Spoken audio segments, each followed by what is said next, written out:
ಅವ್ರು ಅದನ್ನೆಲ್ಲ ತಿಳ್ಕೊಂಡು ಎಕ್ಸಾಮ್ ಆಗ್ಬೋದು ಅಥವಾ ಓವರಾಲ್ ಎಕ್ಸಾಮ್ ಆಗ್ಬೋದು, ಅದನ್ನು ಅವರು ಫುಲ್ಫಿಲ್ ಮಾಡಿದಾಗ ಮಾತ್ರ ಅವ್ರಿಗೆ DL ಕೊಡಲಿಕ್ಕೆ ಚಾನ್ಸ್ ಇದೆ. ಸರ್, ಈಗ ಎಷ್ಟೋ ಜನ ಸ್ಕೂಟರ್ಗೆ ಅಂತ ಲೈಸೆನ್ಸ್ ತಗೊಂಡಿರ್ತಾರೆ, ಆದ್ರೆ ಬೇರೆ ವಾಹನಗಳನ್ನ ಚಲಾಯಿಸ್ತಾ ಇರ್ತಾರೆ. ಅದಕ್ಕೆ ಕಾನೂನಿನಲ್ಲಿ ಅವಕಾಶ ಇದೆಯಾ? ಏನು ಎಲೆಕ್ಟ್ರಿಕ್ ವೆಹಿಕಲ್ ಬರುತ್ತೆ, ಸಣ್ಣ ಸಣ್ಣ ಬೈಕ್ಸ್ಗಳು, ಯಾವುದು 50 cc ಒಳಗಡೆ ಇರುತ್ತೆ, ಕ್ಯೂಬಿಕ್ ಸೆಂಟಿಮೀಟರ್ ಅಂತೇಳಿ, ಆ 50 ಕ್ಯೂಬಿಕ್ ಸೆಂಟಿಮೀಟರ್ ಒಳಗಡೆ ಇರುವಂಥ ವಾಹನಗಳನ್ನ 16 ವರ್ಷದವರು ಚಾಲನೆ ಮಾಡ್ಬೋದು. ಅವ್ರಿಗೆ ಯಾವುದೇ ಥರ ಲೈಸೆನ್ಸ್ ಅವಶ್ಯಕತೆ ಇರಲ್ಲ. ಅದು ಇಟ್ಸ್ ಮೀನ್ಸ್ ಸೈಕಲ್ ಟೈಪ್.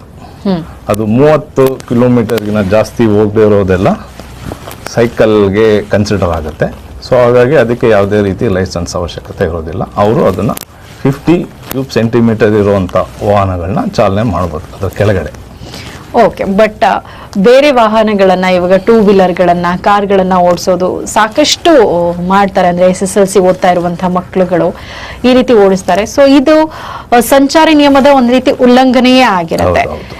ಈ ರೀತಿ ಮಾಡೋದು ಎಷ್ಟು ತಪ್ಪು? ಒಂದು ವೇಳೆ ಅದು ಸಿಕ್ಕಾಕೊಂಡಂತ ಸಂದರ್ಭದಲ್ಲಿ ಅವರು ಯಾವ ರೀತಿಯಾದಂತಹ ಶಿಕ್ಷೆಗೆ ಒಳಗಾಗ್ತಾರೆ ಅಂತ? ಯಾರು ಮೈನರ್ ಇರ್ತಾರೆ ಅವರು ಡ್ರೈವ್ ಮಾಡ್ಬೋದು ಅಥವಾ ರೈಡ್ ಮಾಡ್ಬೋದು. ಅವ್ರಿಗೆ ಯಾರು ಗಾಡಿ ಕೊಟ್ಟಿರ್ತಾರೆ, ಕೆಲವು ಸಂದರ್ಭದಲ್ಲಿ ಆ ಗಾಡಿ ಯಾರೋ ಮನೆಗೆ ನೆಂಟರು ಬಂದಿರ್ತಾರೆ, ಅವ್ರ ಗಾಡಿನ ತಗೊಂಡು ಇವ್ರು ಹೋಗ್ತಾರೆ, ಅವ್ರಿಗೆ ಗೊತ್ತಿಲ್ಲದೆ ಇರೋ ರೀತಿಯಲ್ಲಿ ಹೋಗಿ ಅವ್ರಿಗೆ ಆಕ್ಸಿಡೆಂಟ್ ಮಾಡಿ ಏನೋ ಒಂದು ವ್ಯತ್ಯಾಸ ಆಯಿತು ಅಂದರೆ ಆ ಗಾಡಿ ಓನರ್ ಮೇಲೆ ಕೇಸ್ ರಿಜಿಸ್ಟರ್ ಆಗುತ್ತೆ.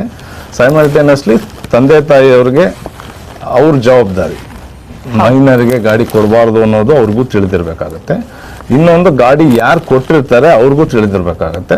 ಸೊ ಮೇಜರ್ಲಿ ಯಾವಾಗಲೂ ಗಾಡಿ ಓನರ್ ಯಾರು ಇರ್ತಾರೆ ಅಥವಾ ಮ್ಯಾಕ್ಸಿಮಮ್ ಸಂದರ್ಭದಲ್ಲಿ ಅದು ತಂದೆ ತಾಯಿನೇ ಇರ್ತಾರೆ ಅಲ್ಲಿ ಅಂತ